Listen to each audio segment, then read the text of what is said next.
আচ্ছা, বলতে পারো মানুষ কেন পাখি হতে চায়, মেঘ হতে চায়, নদী হতে চায়?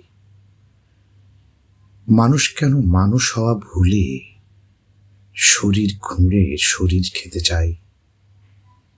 বলতে পারো, বলতে পারো। এইমাত্র যে ফুলটি ফুটল, হতে পারে সেটি কাঠগোলাপ কিংবা ঘাসফুল। কেন তার গন্ধ শুকে নেবার জন্য ছিঁড়ে ফেলা হলো?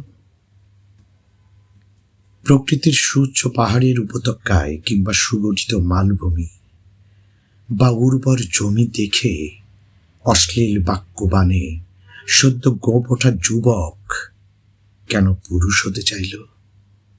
কেন মানুষ হওয়া ভুলে গেল? কেন কেন মানুষ হওয়া ভুলে গেল? তবে কি ফুল হওয়া পাপ? প্রকৃতির নিজস্ব সৌন্দর্য থাকা পাপ? নারী হওয়া পাপ? বলতে পারো, বলতে পারো, মানুষ কেন মানুষ হতে চায় না? মানুষ